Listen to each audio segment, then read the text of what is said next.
তম স্বাধীনতা দিবস। এই ভারতবর্ষ পৃথিবীর একটা বৃহত্তর ও বড় দেশ। এই ভারতবর্ষের বর্তমানে নাগরিক সংখ্যা 135 থেকে 40 কোটি। এই ভারতবর্ষ যখন স্বাধীন হয় তখন এই ভারতবর্ষের নাগরিক সংখ্যা ছিল প্রায় 33 কোটি। এই ভারতবর্ষ সমগ্র পৃথিবীর কাছে আজকে মাথা উঁচু করে দাঁড়িয়ে আছে।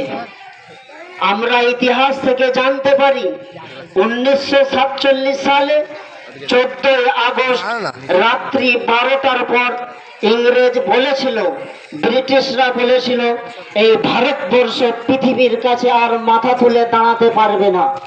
এদের কোমর ভেঙে দেওয়া হয়েছে, এদেরকে দুর্বল করে দেওয়া হয়েছে, এদেরকে অসহায় করে দেওয়া হয়েছে। এরা আর পৃথিবীর সামনে মাথা তুলে দাঁড়িয়ে। নির্ভরযোগ্য সূত্রে আমরা জানতে পেরেছি যে ভারতবর্ষের নামে দামি সোনা দানা, টাকা পয়সা এবং জহরাত তারা এখান থেকে লুণ্ঠন করে তাদের দেশের লন্ডনে তারা রেখেছে, তাদের কাছে উপস্থিত আছে। কিন্তু এই ভারতবর্ষ আজকে পৃথিবীর সামনে চোখ দেখিয়েছে এবং পথ দেখিয়েছে। এই জন্য এই স্বাধীনতা উপলক্ষে মাদ্রাসা দারুল উলুম টাপুরিয়া শিক্ষক মন্ডলী ও কমিটিরা এই স্বাধীনতা উদযাপন করার সিদ্ধান্ত নিয়েছে। তাই আজকে আমরা এই জগন্নাথপুর বাজারে উপস্থিতি দিয়েছি। এটা আমাদের মূল অধিকার। এই স্বাধীনতা উদযাপন করা এটা খুশির বিষয়, আনন্দের বিষয়। কেন আমরা একটা গোলামি থেকে একটা স্বাধীন ভারত, স্বাধীন দেশ পেয়েছি, যে যার নিজ ধর্মের অধিকার নিয়ে যেন এই ভারতবর্ষে বেঁচে থাকতে পারি।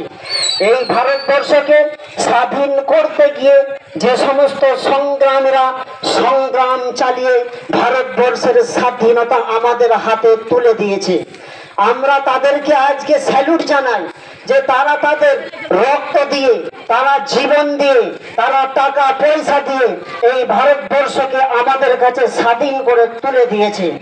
কিন্তু আজকে আমরা যেভাবে বড় বড় মনীষীদেরকে স্মরণ রাখি এবং আমরা এই ভারতের যারা স্বাধীন করেছে রক্ত দিয়ে তাদেরকে স্মরণ রাখি সম্মানের সাথে, বিনয় বাদল, ক্ষুদিরাম বসু, মহাত্মা গান্ধী এদেরকে যেমন স্মরণ রাখি, তেমনই একটা বিশাল বড় ভূমিকা এই ভারতবর্ষের বুকে, যে আমি এটা দুঃখের সাথে বলতে চাই যে ভারতবর্ষের কুলাঙ্গার কিছু ইতিহাসবিদরা এই মুসলমানদের ইতিহাসটাকে চেপে রেখেছিল, আজও পর্যন্ত চেপে রেখেছে।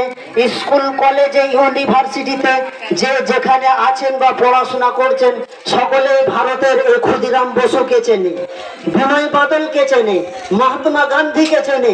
কিন্তু এই ভারতবর্ষকে স্বাধীনতা আন্দোলনের ব্যাপারে 113 থেকে 17 বছর একাকীভাবে মুসলমানদের ওলামারা সর্বপ্রথম এই ইংরেজদের বিরুদ্ধে, ব্রিটিশদের বিরুদ্ধে আন্দোলন এবং সংগ্রাম চালিয়েছিল।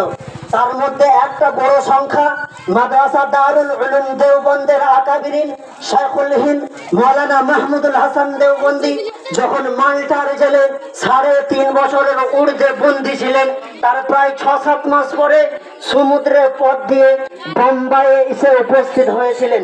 মহাত্মা গান্ধীকে গুপ্তভাবে এবং মৌলানা আবুল কালাম আজাদকে গুপ্তভাবে বোম্বাইয়ের খিলাফত হলে ডেকে সেখানে একটা মিটিং করেছিলেন। মিটিং করার পর মোহাম্মদুল হাসান দেওবন্দি রহমতুল্লাহ আলাইহি বলেছিলেন, একা কোনো জাতি এই ভারতবর্ষের স্বাধীনতা অর্জন করাতে পারবে না। আজ প্রয়োজন হয়েছে আমাদের সকলকে একত্রিত হয়ে, সম্মিলিত হয়ে একদম সমৃদ্ধভাবে আমাদেরকে লড়াই করতে হবে। এই ভারতবর্ষের স্বাধীনতা আমাদেরকে অর্জন করতে হবে।